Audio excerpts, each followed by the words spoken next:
Greetings, YouTube. This is Remarkable Republican, here to bring you the truth with a truth-flavored bias.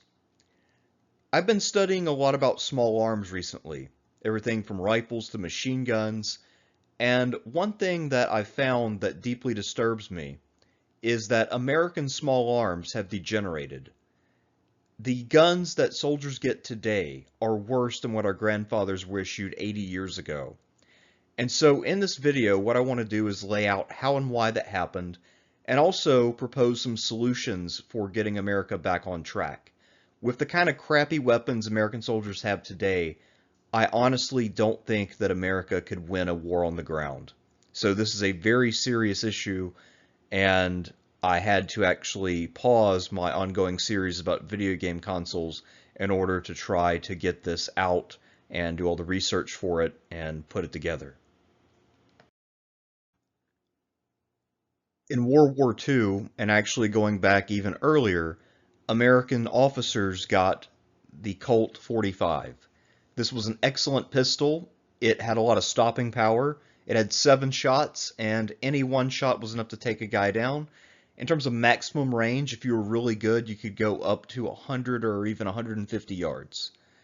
So this was a very capable weapon, powerful, and had a lot of stopping power. Now, this also had a lot of kick, so you had to be strong, but if you're an officer, if you're a commander in the army, you should be strong, and the trade-off should be worth it. You should be able to put somebody down if you have a large enemy soldier charging at you. Well, during the time of Bill Clinton, who gutted the military, the Army and Marines decided to get rid of the Colt 45 and downgrade to an Italian weapon, the Beretta 9mm. And actually what we'll see is that of the 5 categories of weapons we're going to look at tonight, only in 2 of those categories are American troops using American-made weapons today. The new Beretta 9mm has 15 rounds, and it does okay at short ranges, maybe up to 50 yards or so, but it also just doesn't put somebody down the same way the 45 did. It has less kick, though, and the idea is now that officers can be weaker. And also, because you get more shots, you don't have to be quite as good. So the idea now is that officers don't need to have any combat value. And this was done so that women could use pistols. Well, women should either get stronger or not be officers. I mean, I think that's obvious, but the Army instead got the Beretta, and Bill Clinton made it to where you have a bunch of women as officers. And so now, if an officer gets charged by an enemy soldier, they're probably going to die because their pistol isn't powerful enough. So, I hope the politics were worth it. It has been said that armies are defined by their battle rifle. So let's look at the battle rifle of the US in the 1940s versus in the 2020s. In World War II, the M1 Garand was the standard battle rifle. Most American GIs carried this. It had 8 rounds at 30.6. 30.6 ammo has enough power to kill or cripple someone with 1 shot. The effective range is somewhere around 550 yards, and that is when you're using it without a scope, because your average M1 Garand only had the iron sight, and you could put a scope on it and snipe with it, but most people didn't. The modern replacement for it is the M16 battle rifle. This also has similar range, and it has a 30-round clip. And while there are multiple firing options, the standard way to use it is in a 3-round burst. So if you're using 3 rounds at once to simulate the power of one 30.6 shell, that means you effectively only have 10 shots. So it's not really that much better. And actually it's a lot worse when you understand something about guns. The M1 Garand was very rugged. It took a beating. It could work when it was dirty. But the M16 jams a lot. It has to be treated like a princess. It doesn't have the kind of reliability. A lot of times to get good accuracy, you also have to put a bunch of stuff on it, a bunch of attachments. And then when you think about other applications, the M1 once again outperforms the much newer, more expensive rifle. In hand-to-hand combat, the M16 doesn't have the range because it's shorter. So it's not as good for clubbing. It doesn't have the firm stock. It also doesn't do well when you try to put a bayonet on it. The M1 Garand could turn into a big spear, or it could be used as a really effective club. The M16 is too light and not sturdy enough to fight hand to hand in that way. The other thing to keep in mind is that although the M1 Garand is longer, it's more mobile. Because with the M16, you see how far down the clip and the grip go. So if you're trying to crawl through a space, that's going to be a problem. The other thing to think about is if you lay prone to shoot, you're going to have to sit up fairly high. You won't be able to lay all the way flat on the ground and still look down the sights, which are on the top side of that handle. And yes, the handle is standard, so it's a carrying case for a rifle built in. The old M1 Garand had a strap, and then you just strap it around your shoulders, like kind of like a backpack. But with the M16, they decided that this handle would be cheaper than a strap, so they got rid of the strap. So all in all, the M16 is a much worse version of the M1, and the M1 is overall still better even after all these years. One of the ways in which the Army has degenerated is that the emphasis has shifted from battle rifles to assault rifles. Assault rifles are different because they're used for when you're moving more on foot. So they're supposed to be lighter and more mobile. So you sacrifice a little bit of ability in order to prevent yourself from wearing people out. Back in World War II, the assault rifle of choice was the M1 carbine. It had a 15-round cartridge of 30 caliber bullets, and it could fire 300 yards. This weapon was also durable, so it's kind of like a miniature M1 Garand in many ways, but with smaller ammo. And it retained a lot of its features. It could fire pretty quickly, it was pretty accurate, and it also had some ruggedness. So America gave these not only to paratroopers, but also to Filipino insurgents fighting the Japanese, and they were able to keep these going out in the jungle. If it had not been retired, this would have actually been the perfect weapon for the Vietnam War. But sadly, our policymakers weren't smart enough to keep it around, and they instead created other worse weapons for that war. Today, the M1 carbine's role is being filled by a most unworthy successor, the M4 carbine. The only thing one can say positive about the M4 is that it is just a shorter version of the M16, and so it didn't have a lot of development cost. So much like how Bud Light is just Budweiser mixed with water, the M4 carbine is just a watered down M16. It has the same same range, as the M1 carbine, so it has 300 yards range, but it has the 30 round clip just like in the M16. The difference is it doesn't have burst fire. So the M16 makes up for the small little bullets, the 5.56 bullets, with firing 3 of them at once. The M4 can't do that, but it can go full auto. The thing is, full auto is super not accurate. It can also fire one at a time, but these are Ps, so unless you're fighting someone who's pretty close and not wearing armor, those bullets are not going to be that effective. So this is not a very good replacement, and I would not want to try to assault a building if this was the heaviest weapon that the team had, because this is not something that can fire all that far with a lot of power. So once again, men 80 years ago, under the red, white, and blue, had better weapons than they do now. Let's move on to talk about submachine guns. Back in World War II, these were used by sergeants, sometimes by officers. They're really good in urban combat or for clearing buildings. They're not as emphasized as they used to be, and I think that it's not a good idea that they've been de-emphasized because we still do a lot of fighting in close quarters. Back in World War II, we had the best submachine gun of the war, the Thompson submachine gun. This not only had really comfortable grips and was good for moving around, but it could go full auto with a 20 round clip and 45 caliber slugs. So imagine the Colt 45, but it could fire faster. It was also pretty accurate. It was on the heavy side, but it was very durable. It would always fire straight, and because of the weight of the bullets and the quality of the components, the range was pretty good. So you could be assured that whatever you hit would go down. The only downside to the Thompson was that it was, like I said, heavy. But other than that, it was an excellent weapon.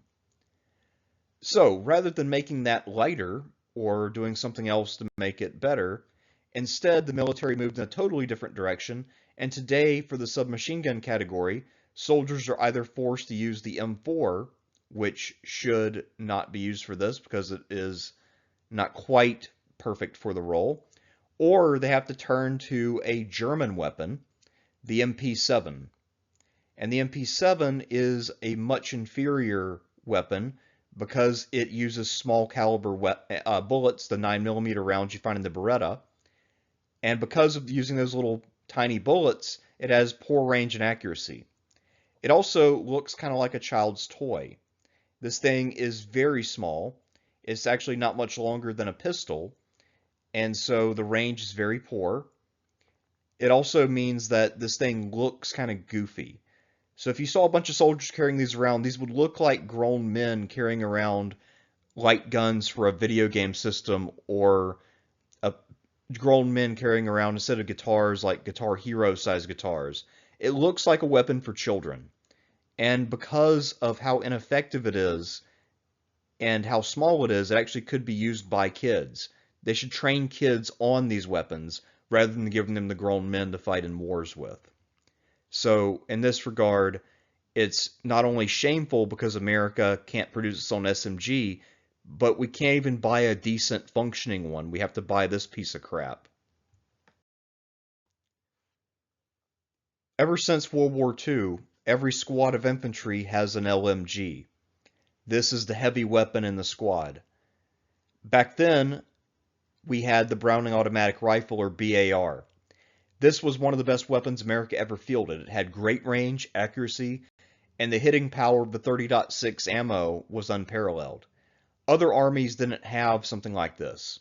So with the BAR, you could pretty much take out 20 guys really quickly with this thing and then reload it quickly, take out another 20 guys. So any kind of attacks on a squad with the BAR setup were doomed to fail.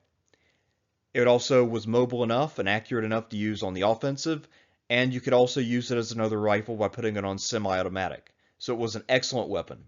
Defensively, the tripod helped you use it when you were prone. So the tripod made it much more usable in that position. And it came with a strap because back then they didn't,